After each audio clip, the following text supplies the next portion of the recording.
What's up, levelers? Welcome back to another episode of High Level Chronicles, the podcast that explores the realms of video games, cannabis, and everything in between. As always, it's your host, Chris, and as what was breaking news last week, my new co-host, Brian, is with me as well, and today's episode is one you definitely don't want to miss.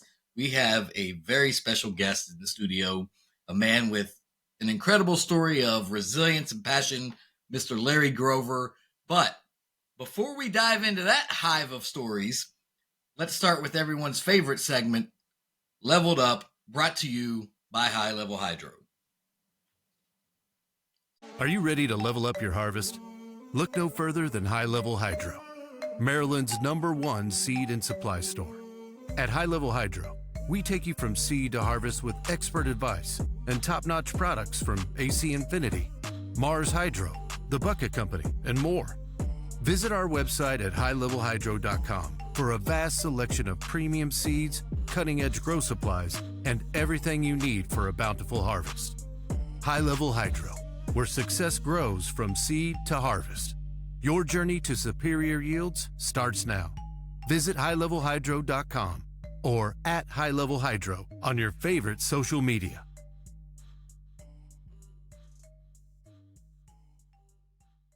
So, I want to know what you've been leveling up on this week, whether it's a new strain you've discovered, a game that's got you hooked, or even a movie that pairs perfectly with your favorite herb.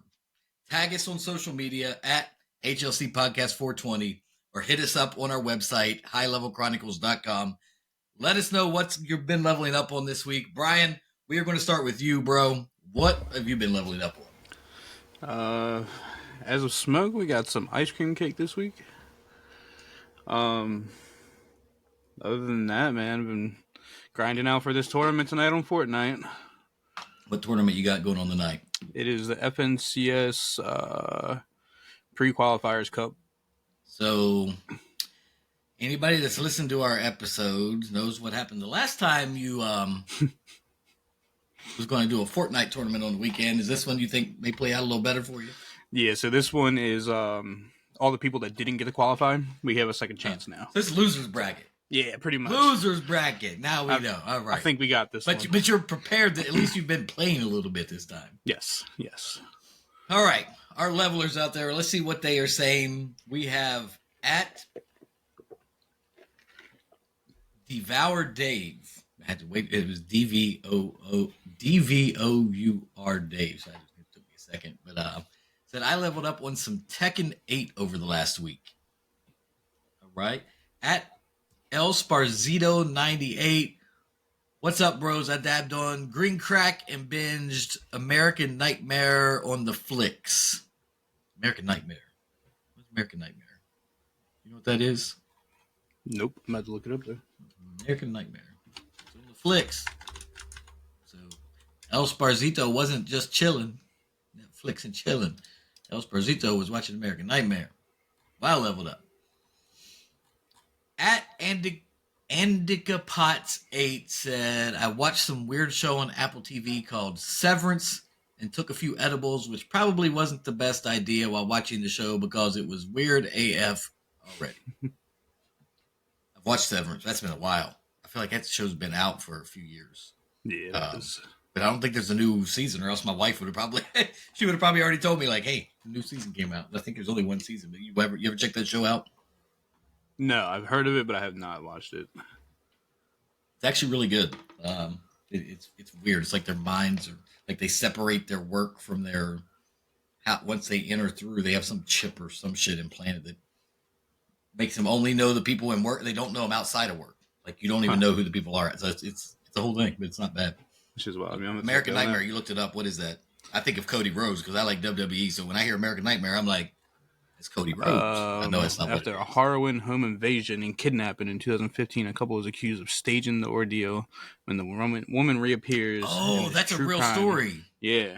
That's that couple. Yeah, they thought he did it and shit, but then she reappeared out of fucking nowhere. I'm going to have to watch that. I'm going to check that out. Either way, man, it sounds like some good times were had by some levelers out there. Keep the stories coming in. As for me, I a few episodes back one of our guests, or not our guest, but one of our levelers mentioned putting tincture in the coffee. So that's exactly what I actually did this evening. So shout out to Blue Gravy 778. I think that's who it was. I just put some stuff in my coffee. So if something happens during this episode, fellas, and I fucking go off the rail, it might be this. I don't know. Either way, today we have a very special guest joining us. He's not only an apiary owner and farmer, but also someone who's faced life-changing challenges with incredible resilience. He's also an influencer and brand ambassador for one of our show sponsors, High Level Hydro. Everyone, please welcome Larry Grover. Larry, what's going on, buddy? What's up? How are you today? Tonight? This evening? How are you? Whatever it is, I am good. Really good. So we got to ask before we jump into everything, bro. What are you leveling up on right now? I can already see on the camera you got something going on. So what you rolling up? Well, I got a couple things of my own personal homegrown. The one that is a potential enter in the Fingerboard Farms cannabis cup grow off this year for in June, I think it is. Yep. We're smoking some strawberry cola sherbet. It's part of the Sweet Seeds collection, and then the other thing I have right now is Night Queen. Night Queen is something that I grew. It is from Dutch Seed Company, and it was a autoflower, and it turned out pretty well. I was pleasantly surprised. It is as I remember calling it back in the day when I was first start getting into smoking. It's got that red hair. This thing is hairy as can be. All them white hairs turn beautiful amber color. I love that. I love it. So that's I'm the pretty way, pleased with it. I had one I grew recently that had that, man. It was purple Panama red, and it grew out the red. Purple Panama red. It was a beauty. So let me ask though that autoflower, what'd you pull off of that? So that one I actually poured a quarter pound. Look, people hate on autoflowers all the time. Ain't nothing wrong with them. And to me, ain't too bad at all. You can get, if you know what you're doing, you can get some decent yields. If you know what you're doing, you can pull easily. I mean, I pulled a half a pound off of a White Widow autoflower, and that was scrogged out. You can check my Instagram and see back in the past on that one. And like I said, I've been smoking on that one for months. It's really well. Cannabis is my main source of medicine that I use. I don't take any kind of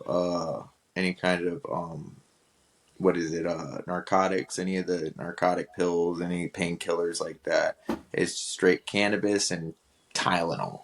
That seems to be an ongoing or not an ongoing. That seems to be a commonality between listeners, guests, everybody you talk to.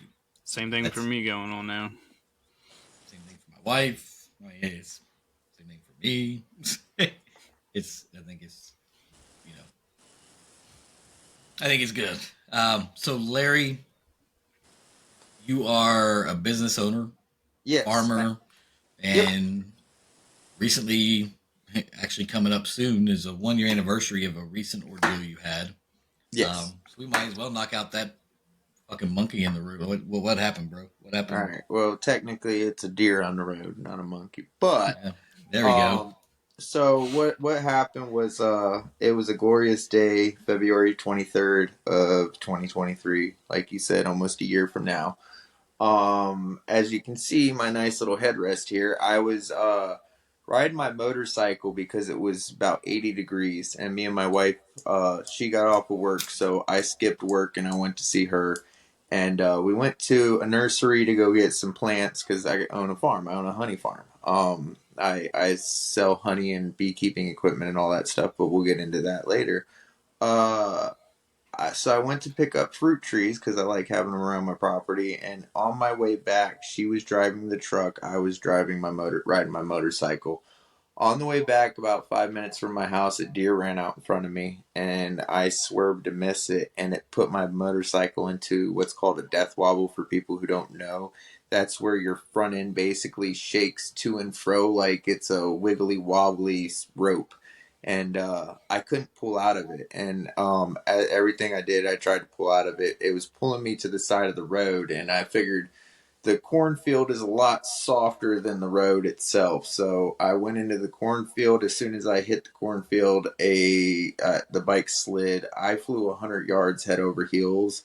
And if you've ever watched like any of them shows where they're doing skateboarding, like Jackass or any of the stuff where they scorpion, I scorpioned and broke my spinal cord. For people who know medical, it was my T7 vertebrae. For people who don't, if you can feel right under your chest where your nipples are at, that's basically where I lose feeling.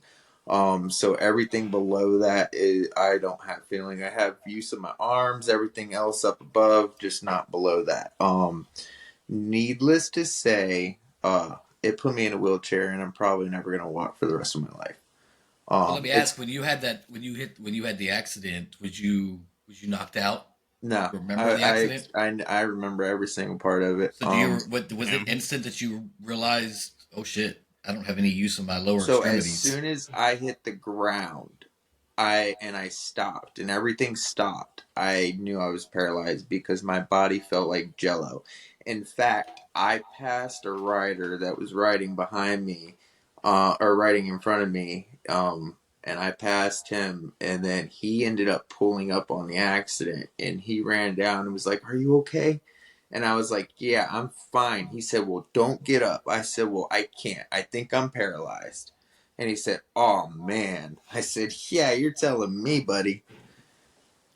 But Even then, you were in good spirits, even though you just got fucked. the doc or the medical people were surprised because I was trying to sell them honey, because they were local. Because everywhere, I live in a town called Ridgely. It's a small town on the eastern shore, and everybody on the fire department's like volunteer, so they're all local to the town. So I was trying to sell them honey while I was getting put into the helicopter. So you were airlifted out. Yeah, I mean, I would assume you'd have to. I got 3 tickets for that. Damn. Yeah, they gave me a ticket for not maintaining speed, failure to control a motor vehicle, and driving without a license. I got to the courthouse, and they were like, "Well, you've been through enough, and you definitely have a license, so we're gonna drop these." I was like, "Okay, well, thank you." Fuck. Well, it's definitely amazing that you don't let that define you, and that you've adapted and kind of learned to manage that energy into something productive. You know, because I know just from talking with you, I know Brian might not know you like I know you, which I don't know everything about you, but just from talking, but you adapted everything now to your new lifestyle and are doing even more than you were before. Yeah. Now. So what all are you doing besides the beekeeping? We'll get into how you got started. But what else are you doing? So you're also you just said you grow marijuana, yes, cannabis. I grow cannabis. Any other type of farming or anything you do, or is it just those two? I am a honey farmer, and I grow cannabis, and I own chickens. We raise meat chickens for our family. My kids help me harvest the meat from the chickens, butcher the chickens. We also, like I said, we have fruit. So we have cherry trees, peach trees, apple trees. We have grapes. We have raspberries, blackberries, blueberries. I want my kids to know where their food comes from, and I want them to know like their food doesn't just come from the grocery store where the animals live. You know what I mean? Like there's so many kids out here who have no idea what goes into their food, what happens to their food, how it's done. I don't want my kids to be oblivious to reality, if that makes sense. You guys are gamers. I'm a gamer too. Since my accident, I just got into it. I got a PS5. Cost me $900, and I had Wait, to. what? Yeah, $900 for a PS5. But I'll break it down to you. The PS5 is like $400 or $500. Then you got to have an extra controller because you only have one controller. I thought you were getting ready to say you paid $900 just for the PS5, and I was like, no. wait, are they still in that fucking high demand? Because I don't know if either of you listened to my first, like how I got into PC gaming is because I couldn't get a fucking PlayStation 5 because you couldn't get them anywhere, and I got an Xbox and I really liked it, but I spent so much time working I work remote and do a lot in my office, so I just started playing PC. But yeah, I thought for a minute there you were about to say you paid $900 for a PS5 still. I'm like, whoa. So what else? Nah, So you had to get the PS5, all the extras and everything. everything extra, and they love to It tax ain't you cheap for nowadays everything. either. That extra shit ain't Hey, cheap nowadays. A controller used to yes. be what, $30 back in the day, and now those Oh, motherfuckers are like dude, what, 70, PS5 has 80? turned I mean, into a easily. money pit, dude. It's Yeah. ridiculous. I mean, I'll put it to you like this: PS5 back in the day, PS2, I don't know about PS3. I quit at PS2, but PS1, PS2, you had memory cards, you put them in, you do all that. Super simple. You have the discs. Oh my god. Now you buy them on, you buy the games on the thing. You have to download them. If you have a disc, you still have to download the game. The actual hard drive for the PS5 only holds like 3 games. So if you have like 6, oh, you got to get a memory card because you can't use it. So their memory cards back in the day, you plug them in and you got a memory card. Now you have to internally and store it, put it inside the freaking PS5, and then if you don't, you can get an external, which me not realizing it got an external. And then with external hard drive, you have to like download it, undownload it, and it takes like 20 minutes to download a game. So the kids want to play Fortnite, but you're playing Call of Duty. Your wife's playing Hogwarts and Star Wars, and you're like, the kids, okay, the kids aren't that important, so we delete one. Now we got to download it back. It's just a pain. I mean, if I would have known all that, I would have never gotten a PS5 just for that reason right there. Because like they have turned into such money hungry people, and like this whole technology thing where you can download games, that's cool if it doesn't like ruin your storage, man. Yeah. It's worse than an iPhone, honestly. Yeah, I remember.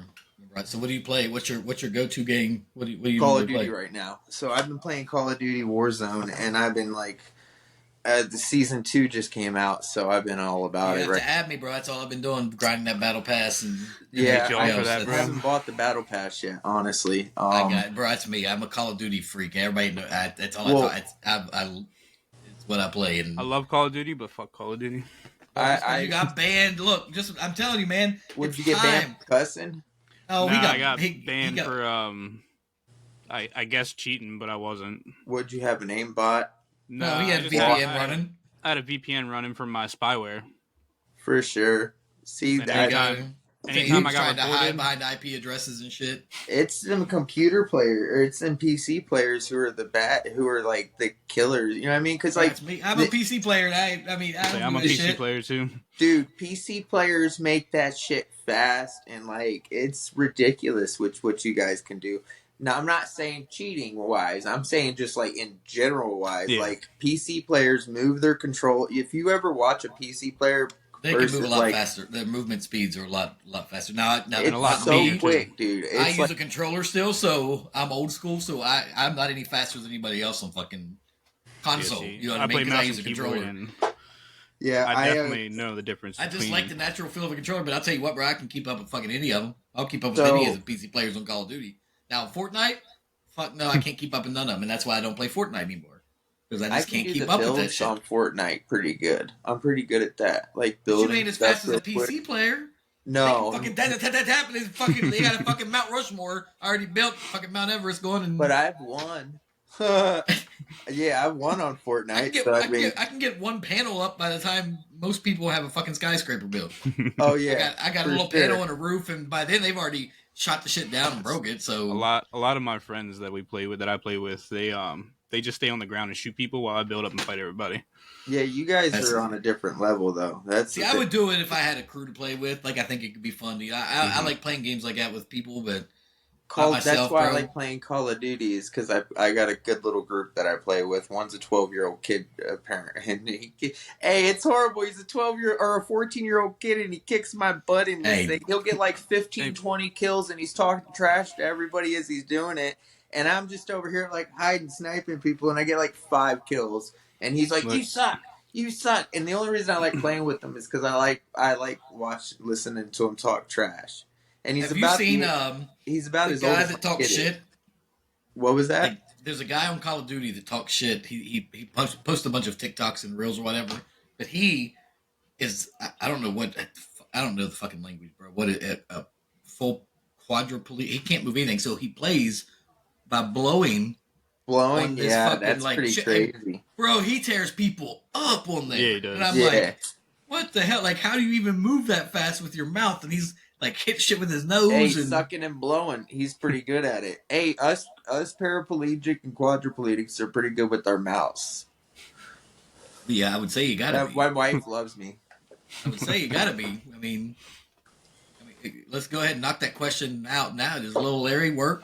I Yeah, assume not. it Oh definitely shit, does. So apparently, that's weird. How the fuck does that work? Nothing else works on it, man. apparently it's hit or miss with it, but it's all based on not You the say, thought. So hey, basically, come over here and tap it a little bit and see if it that's works what this it is. time. It's not the thought process of it. It's a natural reaction that it has because it like I can't think about it and make it go boom. But if my excuse my language, if my wife blows on it, it goes boom. You ain't got to worry If about that language. makes This whole podcast is marked not safe for work. yeah yeah Yeah, no, but that's crazy though. That's wild. How do we even get over it here to is. this whole track of would this shit? Hey, legitly, if that didn't work, I probably wouldn't be in such high spirits. Honestly. So do you just is there any time you just all of a sudden it just happens and you're like, babe, Yeah, all the time. little Larry's ready. Come on, you gotta All come the now. time. Hey, it like I said, it's not really me thinking about it anymore. So now I'm like a preteen that's just hitting puberty, and it's just like popping up sometimes all the time, and you're like, That's oh, awesome. hey, it's the most Fucking love inconvenient it. spot. Like I went to the doctors, and they were dealing with my areas, and like it went. I was like, hey, You can't control it at all. It's like, no. I'm like, hey, there you go. okay. What's up, buddy? But yeah, Ain't nothing ain't nobody seen before. yeah, it's different. It's interesting. I mean, being You talk paralyzed. about you give going for a ride a whole new meaning. Yeah, the things you learn when you're paralyzed that you never thought about, man. You know what I mean? What you take for granted being able to walk, what you take for granted your abs, for example. Dude, do you know how much your abs control everything? And if you're looking at your abs saying I ain't got none, you do. So They're hidden. hey, legit. Mine are hidden under a big marshmallow. Hey, that's fine. But your abs legit control your ability to go to the bathroom. They control your ability to hold yourself upright. It controls your ability to constrict your coughs. Dude, have you ever tried to cough after doing a dab when you can't cough? So now when I cough, I can't, my abs, when you cough, you know how you feel your You can't stomach tighten up? contract. Yeah, you That's contract. your abs contracting and pulling in and pushing that. Ugh. Well, now I have to basically give myself the Heimlich maneuver if I want to get a really good cough. But Bro, if I don't, it goes. I think that what you're describing is I never even thought of this until now. So my wife's my mother-in-law, let me just say it the right way. My mother-in-law, her previous fiance passed away recently, in the last few years. And he was in a wheelchair. He fell off a tree stand when he was younger, and he couldn't move. Yeah. He could move he couldn't move. So I don't know what happened, but over time he had use of his upper extremities in the beginning, and then over time he could only move his hands. So he had one of those wheelchairs that you could, move with the control and everything. So what I'm getting at is he always rubbed snuff, right? And I never really thought anything. That's what he did. And he spit in a bucket that was just tied around his neck because he couldn't do anything. Yeah. But until now, it just now clicked. I'm wondering. I would always see her randomly going over to him and like pushing down like right in his sternum area, and he would cough or burp or something would come out, and that's probably what that was because his abs doesn't contract, so he couldn't ever get any of that gas out or anything. Yep, that's exactly. And it just clicked. That's what it was. This whole time, I'm like, what the fuck is she doing to him? Like, I know it's helping him because he like actually sounds relieved when when everything comes, but I never asked because I'm just not the person that I usually don't pry into people's business unless you're Larry Grover and you come on a podcast and I'm prying into your fucking business. Oh, dude, I'll tell you everything. I'm an open book. I know, bro. We know. So let's get into more beekeeping. How did you get into beekeeping? How did you even get into that? like everything else, I got ADD. I woke up one day and decided I wanted to do it. And I'm being dead Hello, serious. hello, High Level Chronicles. I'm not even lying. I woke up one day and I was like, I think I want to be a beekeeper. And I was like, let's see what's involved in that, because I had just purchased my house and I had always had the dream, like I said, I want my kids to know where their food comes from. I don't want to call myself a survivalist, but back in the day, before I couldn't walk, like before my accident, I 100% guarantee you I could go on any of those survivalist shows and not only survive, but probably thrive. Because, What's your favorite one? The favorite survival show? I don't really, Naked and Afraid, because they're naked. Just, I mean, Bro, who would want to run around with their dang I out? know. I love watching Naked and Afraid. And I watched one where the guy robbed the beehive and was like, they're like, oh, we're just going to grab our hands in this beehive. And then and they were getting stung up. And then I watched another episode where the dude was like, all right, here's what we do. I'm a beekeeper. He took the smoke and smoked them and like took the honey out of it. And they had honey and stuff like that. And that would have been like me. That would have been what I do. Cause like, I not only do I do the farming, I try to do the foraging, edible mushrooms, foraging for that, foraging for fruits, So do you wild like fruits. what's the big Like, edible mushroom that everybody goes after? Certain like Lion's mane? morels. No, well, you morels. can No, get Mars. morels, which is the big one, and then you got Bro, those are chanterelles so that you good. can find. You can find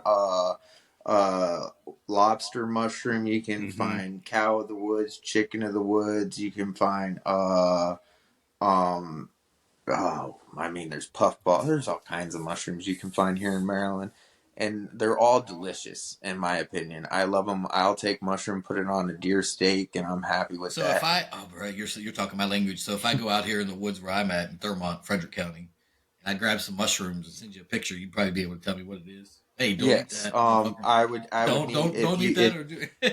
if I could point you in the right direction, or at least the right people to talk to for it, that would help identify it better. That's one thing I do. Um, Highly encourage for that is to be able to understand what you're doing before you go out and do it, Yeah, because because I've actually heard of horror stories where people went hunting morels, and there's some other type of mushroom that's there's false similar, morels that and look they like them will. and they're not them, and they can be deadly. There's Yeah, a They kill lot of you. Yep. lookalike mushrooms that can hurt you, so I highly caution in this part that you know what you're doing before you eat it. Don't just go out and pick mushrooms and think they have a saying, every mushroom's edible only want at least once, and that's because like some of them can kill you, some of them can make you really sick. So definitely know what you're doing before you go out and forage. So I when I was a kid, I never really liked school, but now that I'm an adult, I can study stuff that I actually am interested in. So like I study the heck out of the things I want to do before I do it. For I've been doing example, that same Same. thing, bro. Yep. Like lately, and I'm not gonna go off track. I'll get right back to what you're talking about, but I hated history when I was in school. Like one of the worst subjects I would like fail, not fail, but like get C's and just barely get by in. And I've gone through this whole new thing now of history, like trying to learn even more now I about love history. history. But anyway, so yeah, I get I've so always loved history. I've always thought history was cool because I've always thought fighting and war was not cool, but like I was interested in war, and I was interested in like army, and I was interested in the military and all that stuff, and that's all our history. And I lived in Texas too, and like Texas, you want to talk about history, then people are they're real strong on like their own history. You got to spend a year just studying Texas history, which what do you is think about what's crazy. going on in Texas right now?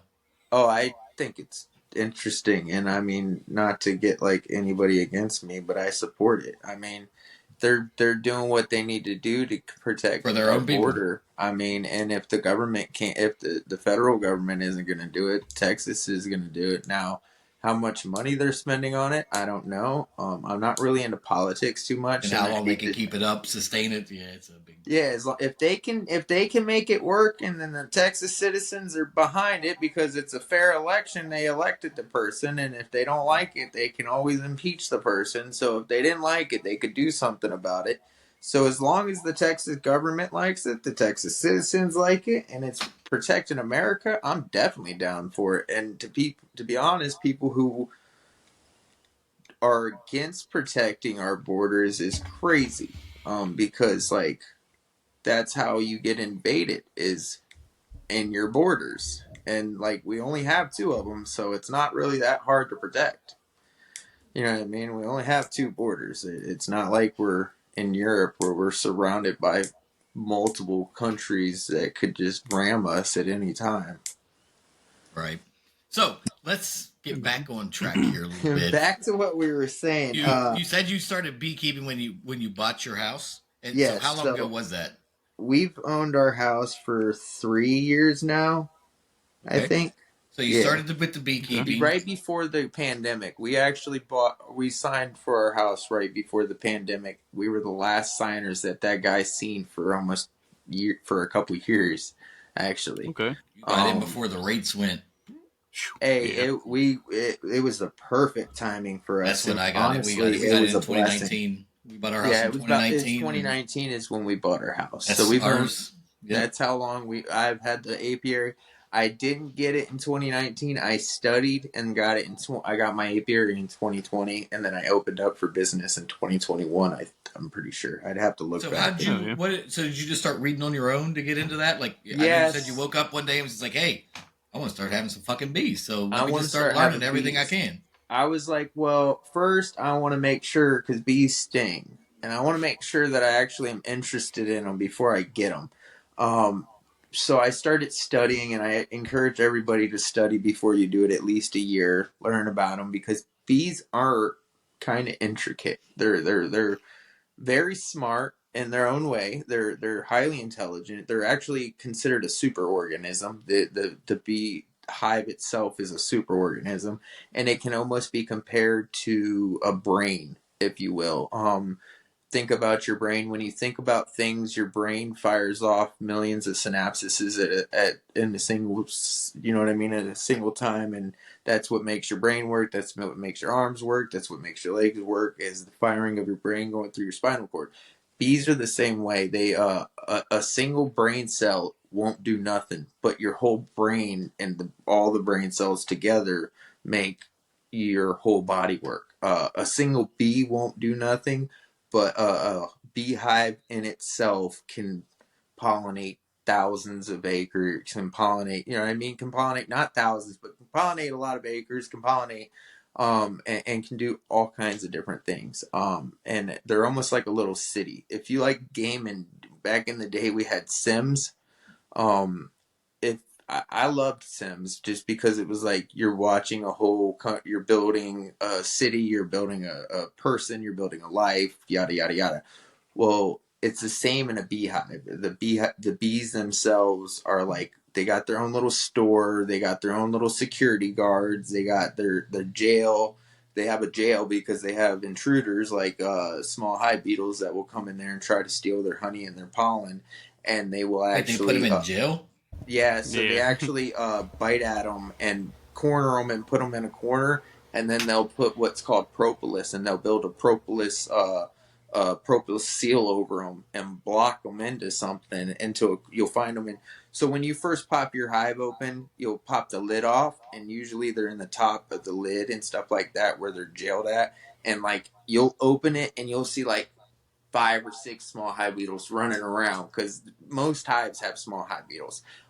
It's just a matter of how strong your hive is to compare how the small hive beetle or the pest infestation is, like, because you can have wax worms, small hive beetles, and things like that. But yeah, so a strong hive will protect themselves from it, and they'll have little jails. So you'll pop open the lid, and 10 of them come running around, and that's when the beekeeper gets to have fun and smash them. It's like whack-a-mole almost, because they're little black beetles running around.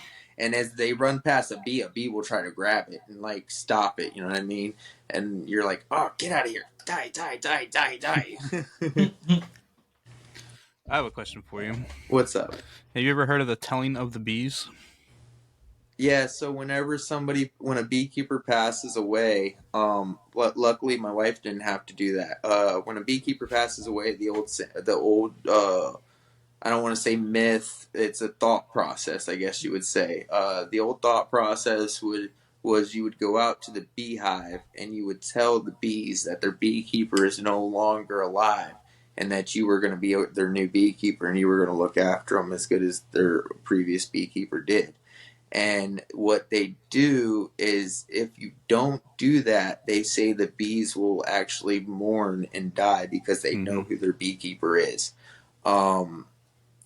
They also say back in the day, there's myths that the bees were they would go to the gods and they would send messages back and forth from the heavens to the gods, basically, because they're like, if you look back in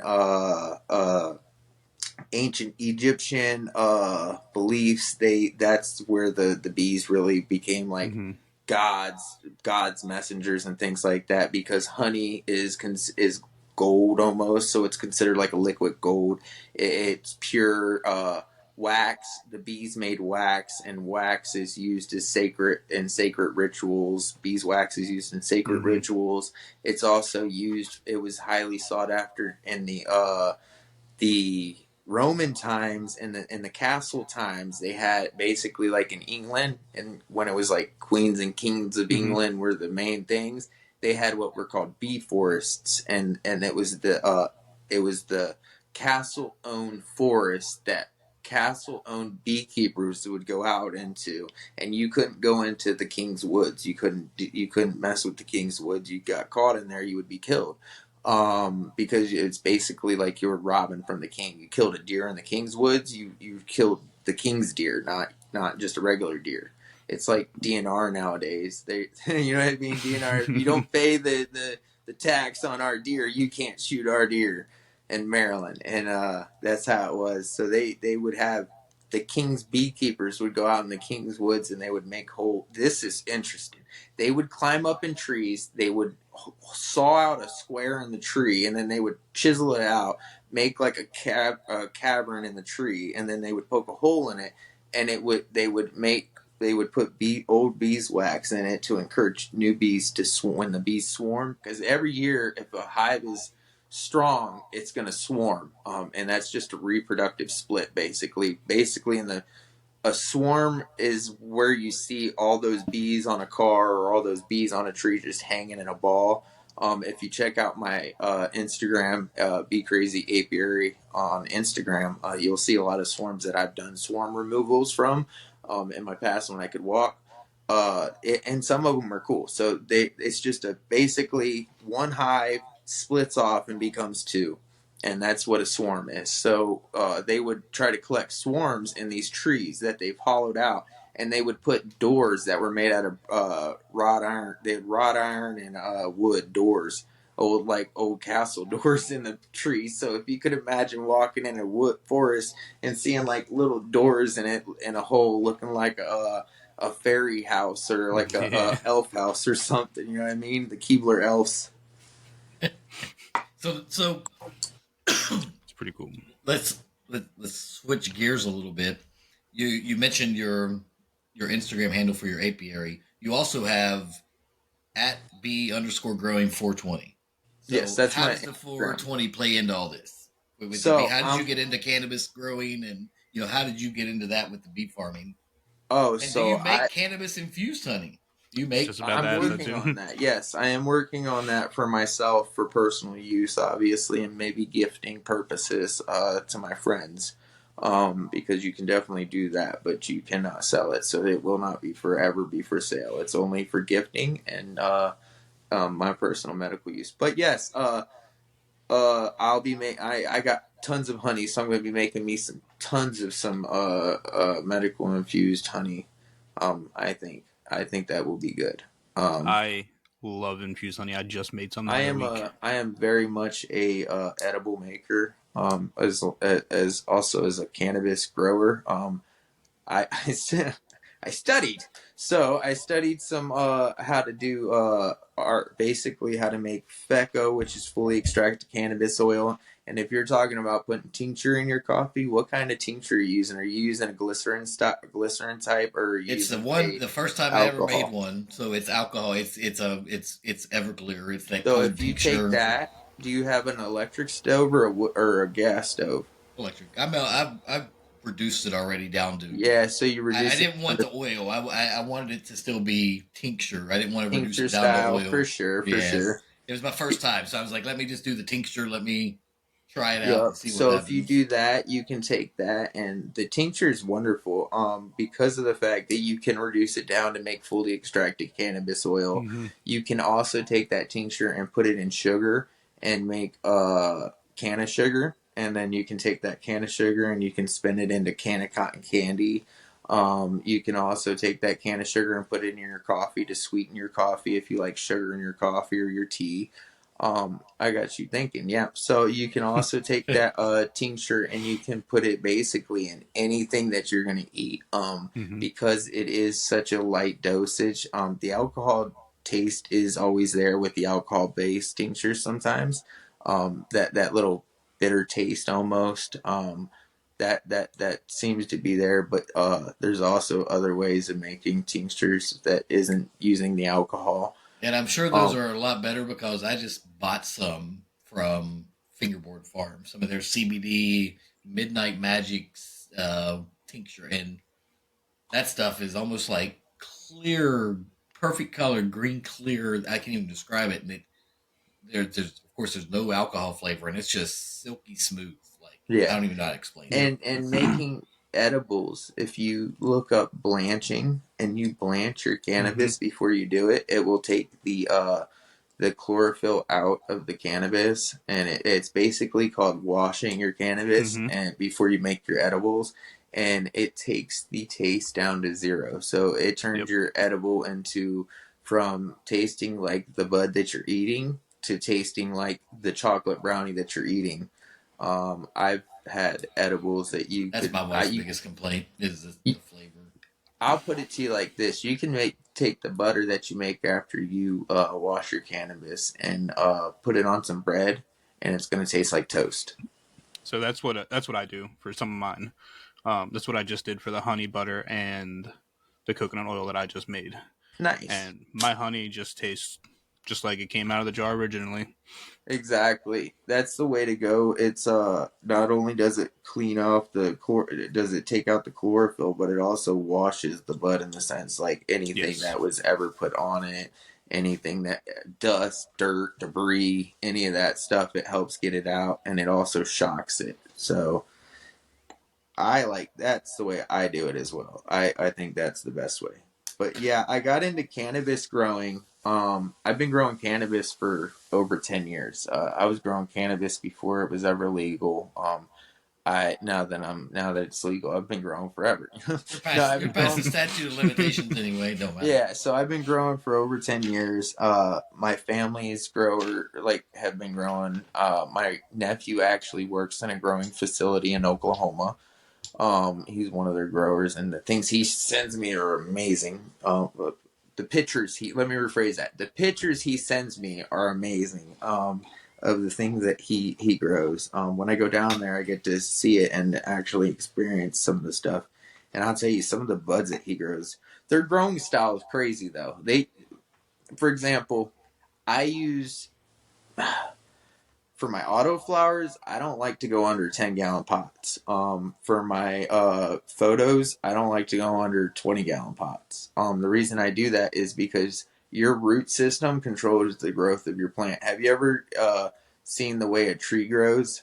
If you look at a tree, the foliage on the tree is about the same dimensions of the root Mm-hmm. system that it is on the ground. That's most plants.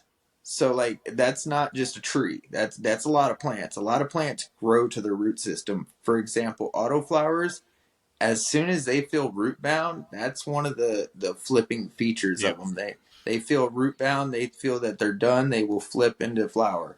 For example, you take a autoflower, throw it in a solo cup, and you're gonna get about a joint, maybe a blunt, maybe a little bit more out of it.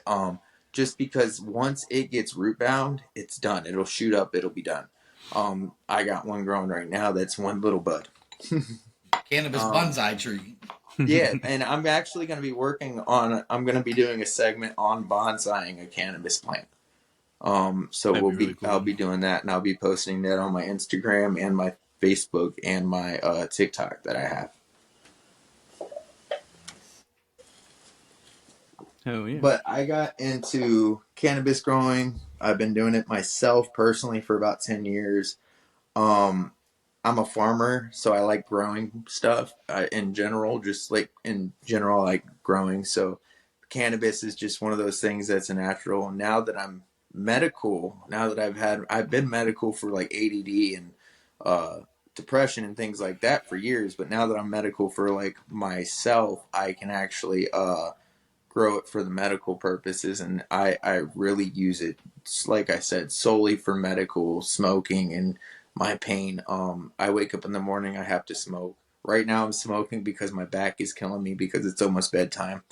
um I got a lot of pain in my. It's funny for being paralyzed so much. There's a lot of pain that's involved in it because like everything up above here hurts at one point in time during Mm-hmm. the day.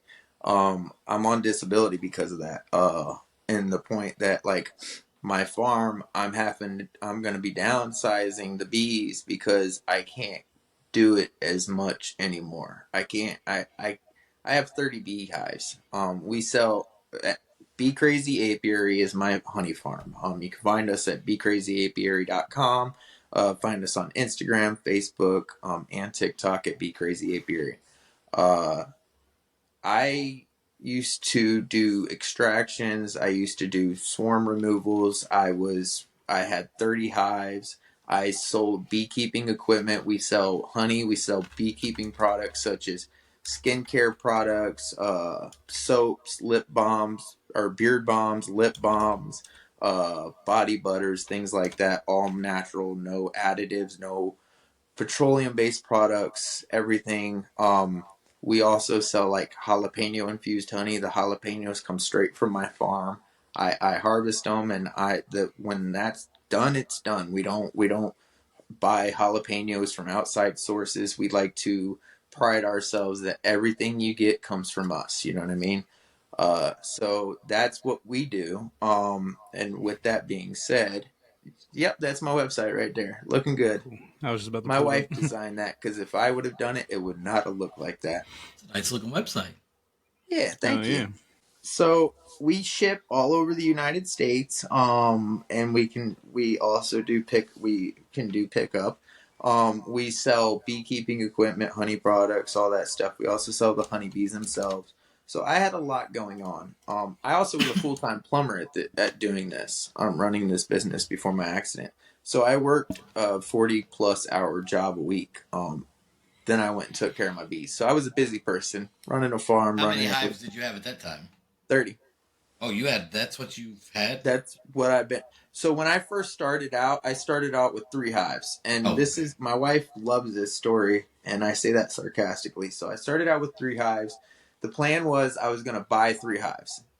So I studied for the year. I ordered 2 nucleus hives, which is a nucleus hive is basically a miniature hive. It's 5 frames.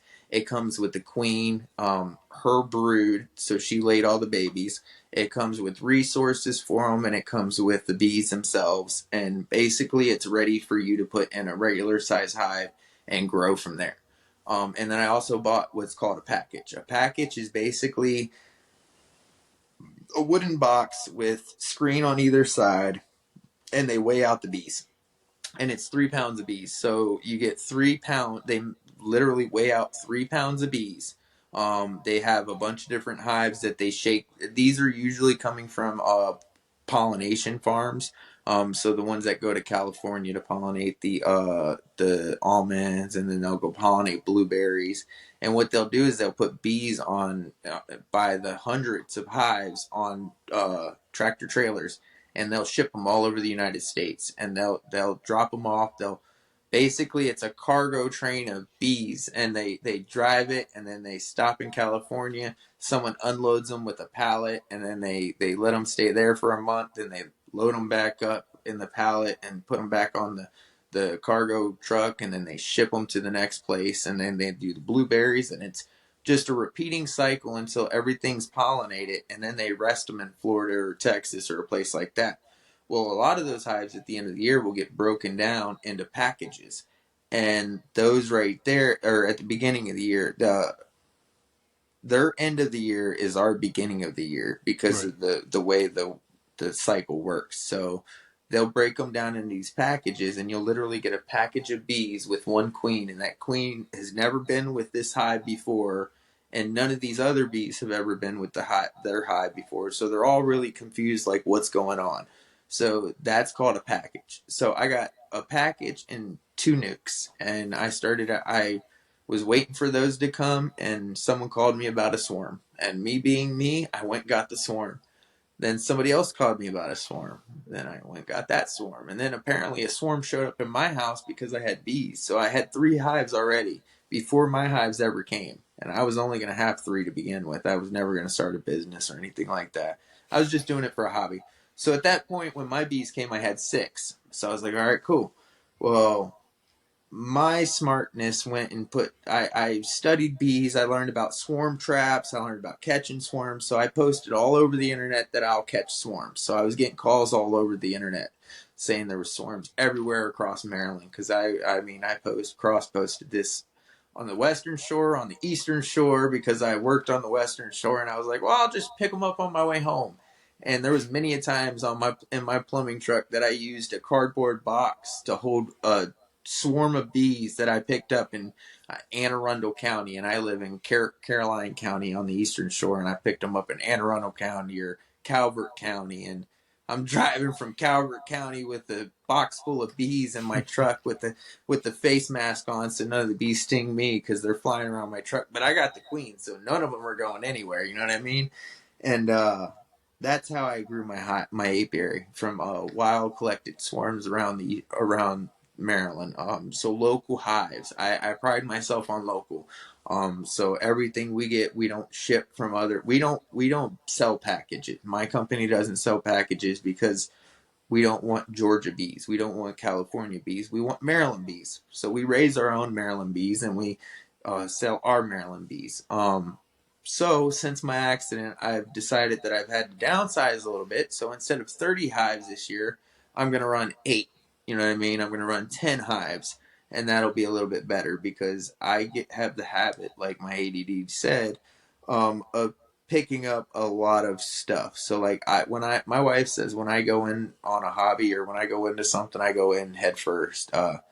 For example, when I started beekeeping, I paid $500 to take a beekeeping course through the University of Montana, and it's for a master beekeeping. So I've paid a little over $1,000 to get my master beekeeping certificate. And that studies not only honeybees, but it studies honeybee biology. It studies pest pathogens. It studies the commercial pollination trade and all of that stuff. So it's like an all-encompassing course that you take. And I mean, I did that because I wanted to know everything I needed to know about what I'm doing. And I did that for being a hobby. So with it being a business, I've gone pretty headfirst into it with my website, shipping all over the United States, selling the bees. So yeah, it's really the company has really taken over my life and really it went from a hobby to an obsession really quickly. The cannabis has always been a passion of mine. I'm a grower, and I've always grown, and I love to grow. And the Bee Crazy Apiary and the Bee Growing 420 all just line up with each other, if you know what I mean. I'm a bee guy, so yeah, I'm bee crazy. I was bee crazy when I started, and went a little bee crazy and bought a bunch of bees and got a bunch of bees and caught a bunch of bees, and now I got a bunch of bees. So how many times have you been stung? Oh, too many to count. And every I time knew I that was say going to be the answer. I don't even know why I always ask it every time I talk to every somebody. time it's a 4-letter word, and every beekeeper will say the same thing. Fuck. Yeah, I mean, it's that 4-letter word right there. I don't know Has if it I'm allowed to say become? it on here. Do you get used to it? Yeah, you never get used to you get used to it, but you never get used to the pain. I mean, the pain always hurts.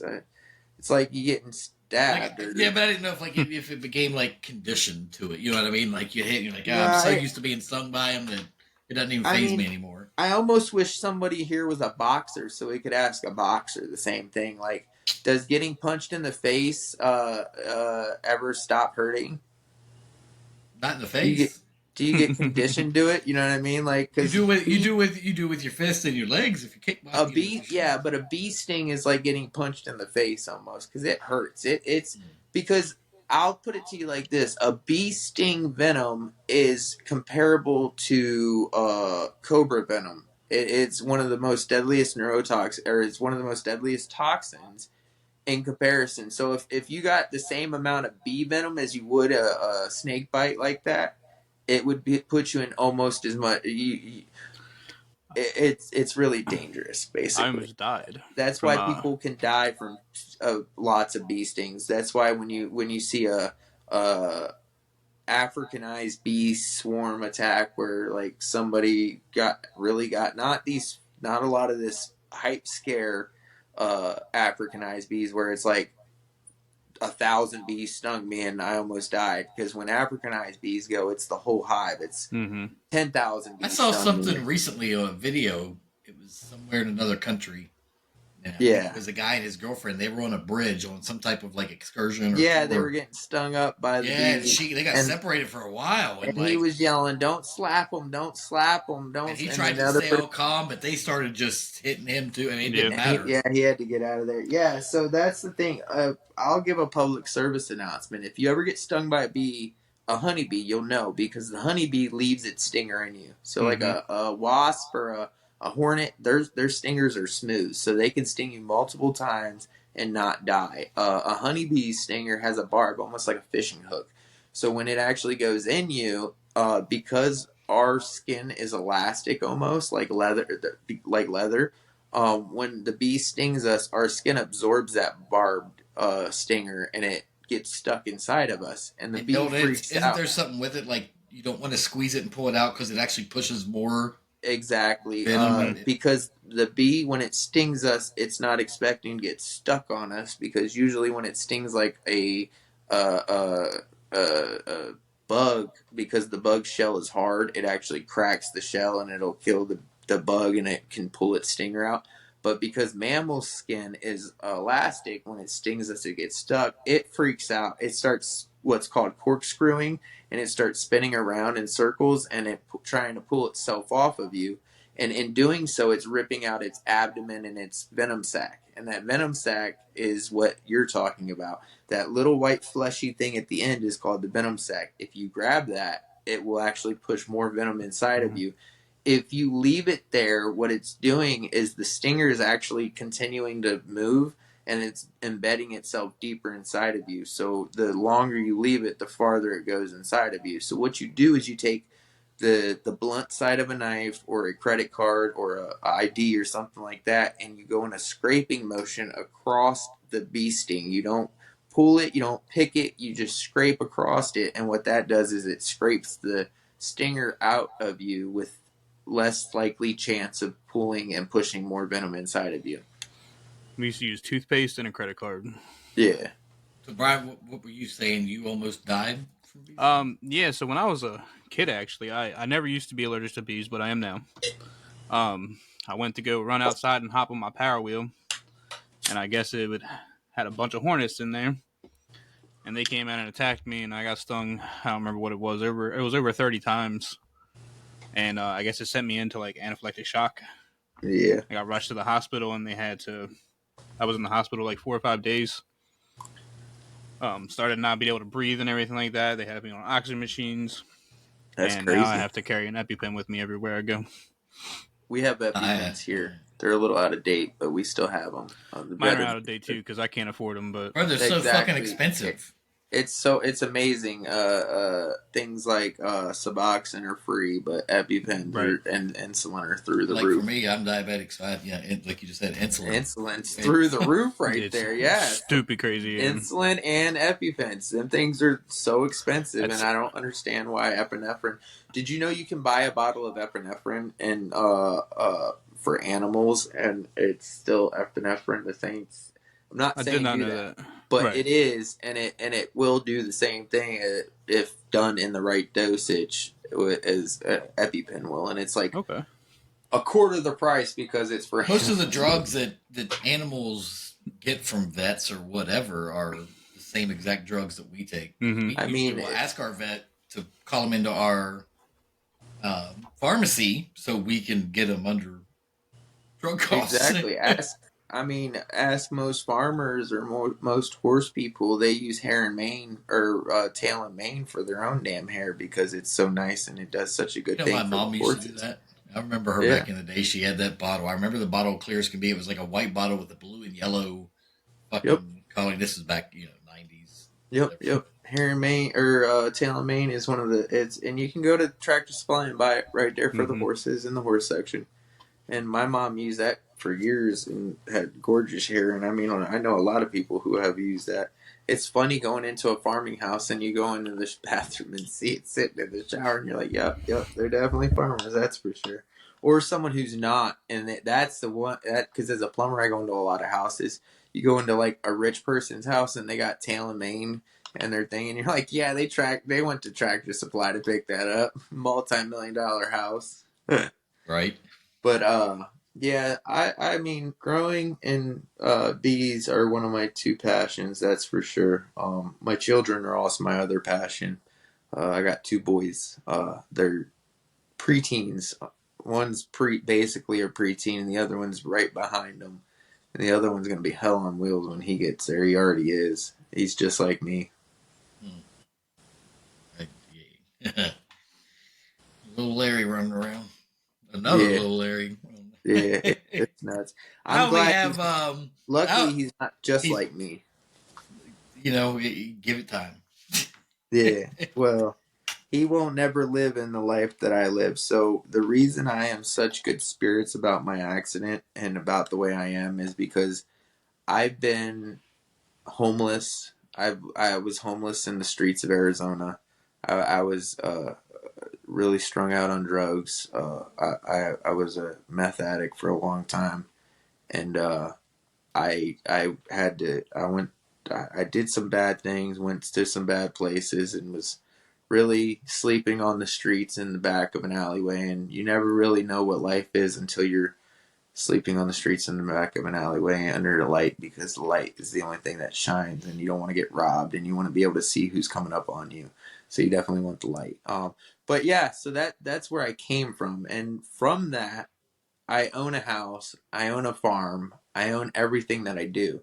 So I've overcome those addictions. I've overcome the homelessness.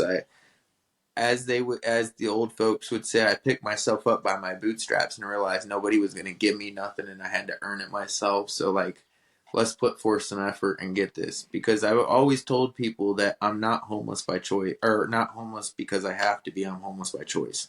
Which at the time I was a drug addict, so that made total sense to me, and it doesn't make sense anymore, because why would you want to be homeless by choice? You know what I mean?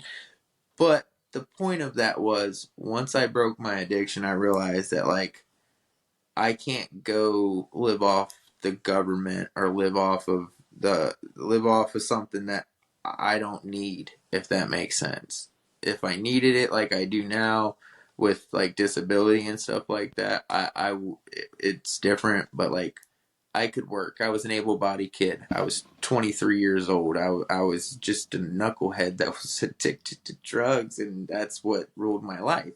So once I cleared that, I cleared my head, and I realized, yeah, let's get a job. So I started. I have always been a trade worker. I started as painting, and then I went into painting, and I excelled at the painting, and I learned the trade of painting, and I went up in there. Then I became a plumber, and that was a real trade, and I really learned plumbing, and I've been a plumber for over 10 years also, and actually I've been a plumber for about 10 years. But I learned everything I could. I was a service tech, worked on boilers, worked on tankless water heaters, tankless boilers, all kind. If you name it, I probably worked on it. If you have a faucet, toilet, any kind of problem like that, shower, I can tell you, probably work you through it on this voice call. But yeah, so like that's what I did as a trade, and I realized that like McDonald's isn't gonna be a trade. I wasn't going to get a job at McDonald's and make it a life career. So I had to do something that I'm not book smart. I'm not the most educated, but you know what? I can work with my hands and I can learn how to do stuff with my hands. So that's where I started off when I was younger. And it got me, like I said, my house. It got me a beautiful wife that keeps my head on straight too. Without her, there's, like I said, my website wouldn't be what it is. My business wouldn't be what it is.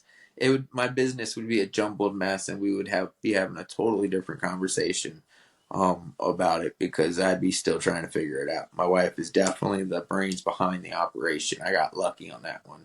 Even through everything, my paralyzation, my wife has been there for me more than I thought. I told her she could leave when I got in the accident. When she came to see me the first time, I said, "Babe, if this is too much, you can leave. I would not hold it against you." You know what I mean? We had only been married for a couple years at that point, and we had been together for a lot longer, but we had only been married for a couple years. And I was like, "You can leave." She's like, "I ain't going nowhere," and she stuck around, and I'm thankful for that.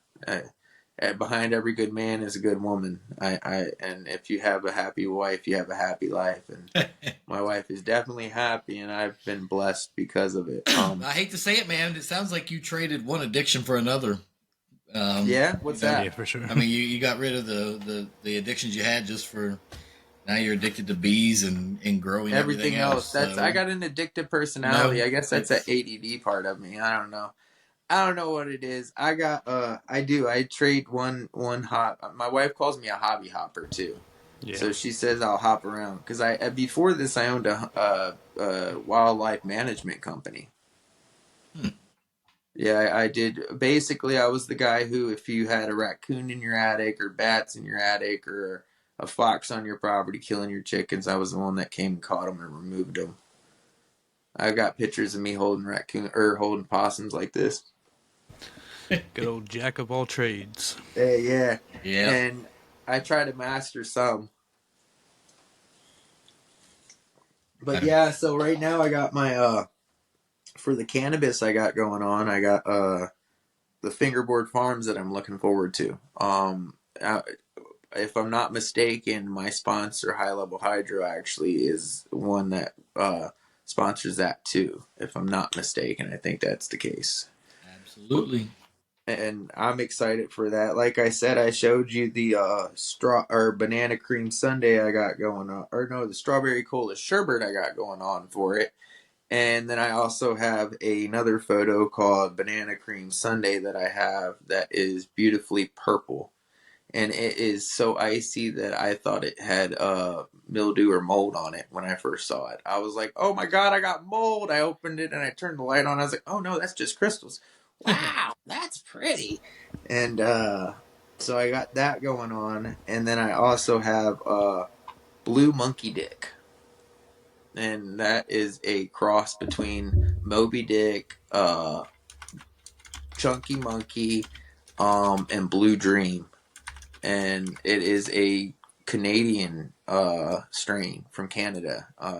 Lighthouse Genetics is the breeder, and the guy's from Canada, and you can find him on TikTok at Matt Greens, and it is an interesting name. He's got some cool genetics going on out there, and I'm happy to grow that. I'm also growing something called Key Jack Kush that I'm working on for it, and that is a strain by a guy named Old Jew Kush. You can find him on TikTok at Old Jew Kush, and it's his personal strain he's been working on for 16 years. He's got like that and one other strain that he grows, and it's his. He sent it out to me to try out, and from the smell of it, it's definitely going to be a contender for it. So I got these 4 strains that I'm growing, and what I'm going to do is when they're all cured at the end, before I submit it, I'm going to have me and my family sit around, me and my friends, and have a collective decision made on which one we think smells, tastes, and looks the best for it. And that is the one that we will be entering in the competition to see. So have a sesh to decide which one's going in. It's the Knights of the Round Table deciding which one's going to be the Holy Grail or the sword for us. But I don't know. I'm excited for it. I didn't get to enter last year because I didn't start early enough because of the accident. But this year I'm ready for it, and I've been working on it ever since we went there the first time and I fell out of my wheelchair. For anybody who was there the last time, I'm the guy in the wheelchair that fell out. If you remember that, if you don't, then you don't. But if you do, it was something to laugh at. Cause yeah, I fell out of my wheelchair because I leaned back to smoke a bowl a little too far. And apparently the hill was not happy with me leaning back that far, and it took me out of the chair. It was funny. I didn't get hurt or anything, but it was funny. Because I was high. That's probably why it was funny. If I wasn't high, I probably wouldn't have been laughing. But yeah, I was definitely high, so it was funny. I think everybody there was high. Oh, I think everybody was. It was a great time. I was 100% enthralled by it. The only complaint I have as a paraplegic is there was a lot of hills. Yeah. So luckily I had my power assist that helped me up those hills, up and down those hills, or else I'd have been really tired because there was some hills there. But I enjoyed it thoroughly, and they were very accommodating for me, especially because I don't know if they had a handicap bathroom, but I don't know if they necessarily planned for handicapped people necessarily to be there in a sense because of the hills and like I don't know. There's but not like, even a paved walkway. Yeah, When I got the there front, maybe? and I was like, "Hey, there's this. I can't use this. Can I use? Is there something else I can use to go to the bathroom?" They were like, "Yeah, we can definitely accommodate you." And they worked really hard to put me in a place where I could feel comfortable. And like the owner was very nice to me, and she even like Dawn? pushed me up hills and stuff like that. So like, I was very impressed by the customer service, I guess you could say, that was brought there by them. So I was stoked about it, and the vendors were cool. There was a lot of vendors there. Yeah, there was a lot of genetic growers, a lot of random seed companies I've never heard about. But that's the cool thing is when you find a seed company that you never heard about and find out that they got some bangers, and pull out some bangers with your seeds that you've grown from them. And actually that's picked up some flour at the event from Bonfire. I Vibes. did not myself personally, but yes, I did. I know picked up some people. ice cream cake and Yeah, I didn't pretty good. myself They because I said it didn't came from know. Oklahoma, so I don't know where they get their. I think they. I don't know. Well, I mean that is definitely understandable because Oklahoma, like I said, my nephew works there, and he says it is one of the worst place right now for bud growers or anyone who is trying to make money growing or selling cannabis because of the prices right now. Mm. He says it's so over influxed with cannabis that like he's lucky to get like $170 or something like that for a pound, or I forget what he was saying, but it was Wow, something. shit! Like, give me his number. I'll buy like Hey, 5. hey, it's something ridiculous. Like he said, no. What it was? Anyways, he's saying the prices are so ridiculous there that he's not making any money growing. Right. Michigan is the same To way. the point where when I told him it was legal here, he wants to work with me about coming out here and starting to grow out a micro grow or some kind of grow out here where he can start his own name and all that. Now me and him are looking into that, and maybe that's something to come down the road because that would be a pretty cool thing, I think, for me and my family to get into. But for right now, I'm just trying to get my name out there as Bee Growing and my growing situation. I'm not. I don't sell plants. I don't do any of the seeds. I don't sell the genetics. I don't do any of that stuff. I just grow to grow for my medical purposes, and my growing journey is what I share. Everything that is involved in my journey, whether it be me mixing up the soil or me explaining how to test your pH, your soil's pH, doing a slurry test. I mean, I just try to educate people and help people and show them what I'm doing. If it works for me, it might not work for you.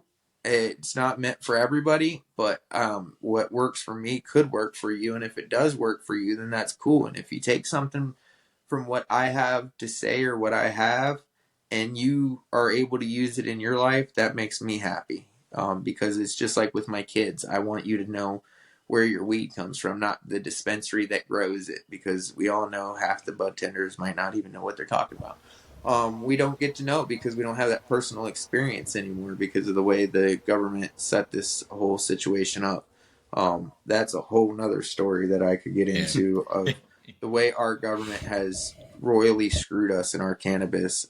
Yeah, I hope down I the don't road. want to go down that rabbit hole. Right Yeah, now. I hope down the road it changes, but for right now, I'd rather grow my own and teach others how to grow their own, so they don't have to waste money at a dispensary or waste money. Not waste money at a dispensary, but But I'd rather, if you want to grow, I want you to know how to grow. I guess I would say it like that, because I mean, I support any business that's in Maryland, and I think that the dispensaries are just doing their best for what they can. You know what I mean? It's not their fault that they're screwed. I But think it's more comes down to, I think everybody just wants to know exactly what they're smoking on, and that's exactly. what they, so that's, and then we all know dispensary numbers are inflated, and it's whatever. But Yeah. we are running out of time here. We are, I think, Oh, I could talk an your hour and ears off for 15 hours. minutes That's in. my issue. But when we come back, it's time for the lightning level, brought to you, of course, by High Level Hydro. Are you ready to level up your harvest? Look no further than High Level Hydro, Maryland's #1 seed and supply store. At High Level Hydro, we take you from seed to harvest with expert advice and top-notch products from AC Infinity, Mars Hydro, The Bucket Company, and more. Visit our website at highlevelhydro.com for a vast selection of premium seeds, cutting-edge grow supplies, and everything you need for a bountiful harvest. High Level Hydro, where success grows from seed to harvest. Your journey to superior yields starts now. Visit highlevelhydro.com or at highlevelhydro on your favorite social media.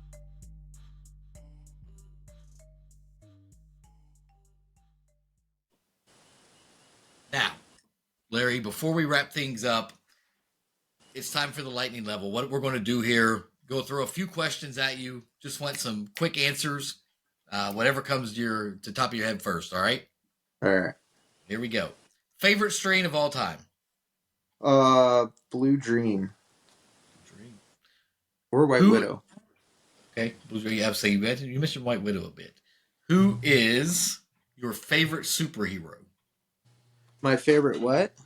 Superhero. Superhero. That has to be Superman. Are you a DC guy or a Marvel guy? I'm not really into comics too much, but I always grew up on Superman when I was a kid, and I always thought that the whole story was cool, and I loved all the movies that I got to see. But I've never really watched a whole lot of comics, but I wouldn't pick any of the, I like Superman. That's my guy. Right on.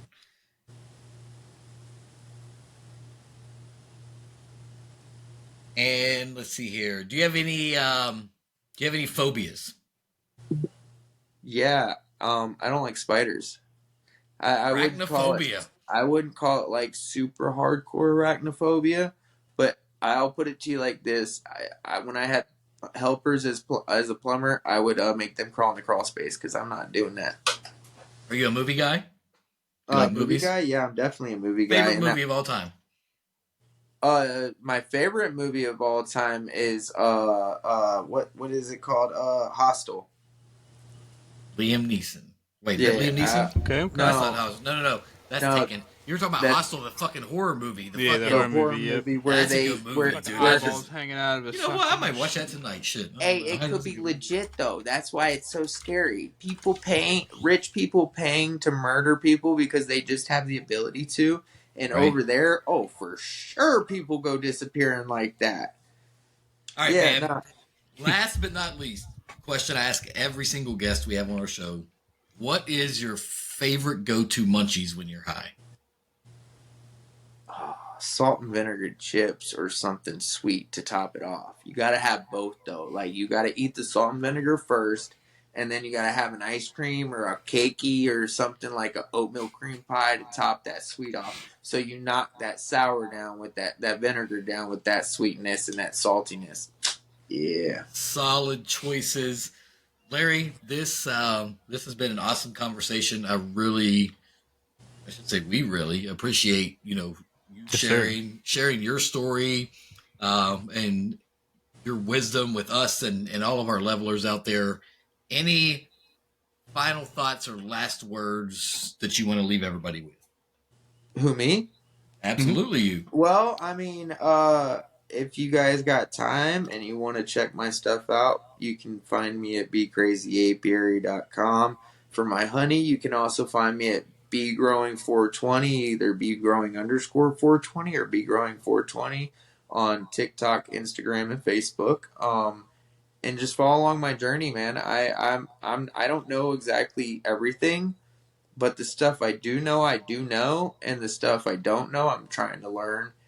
And I like learning with you guys. I like taking the time to experience growing and learning what you're teaching me and teaching you what I know. I just want to have that experience with everybody. So if you check my stuff out, and I'll point you in some cool stuff, because being paralyzed has opened a lot of doors for me for companies. And if I like a company, I'm going to tell you, and if I don't like that company, I'm going to tell you the same thing.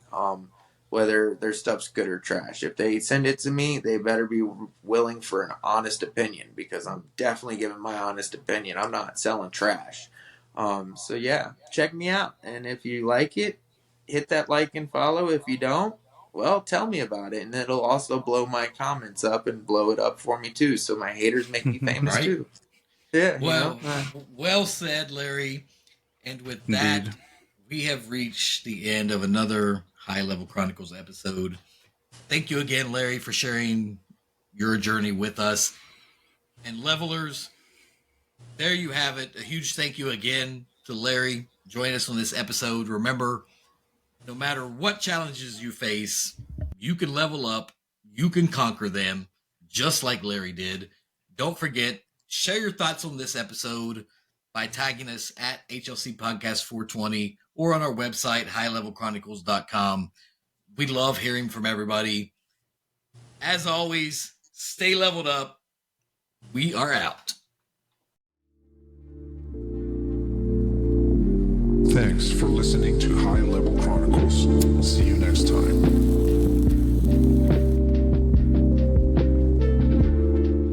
Thank you again for listening to High Level Chronicles. Please help us grow by leaving us a review wherever you listen to us at, whether it's Spotify, iTunes, Alexa. Your reviews will help our show grow and help us reach a broader audience. Also, we are always looking for new show sponsors, so please reach out if you're interested. You can hit us on our social media or email us info@highlevelchronicles.com. Thanks again for listening.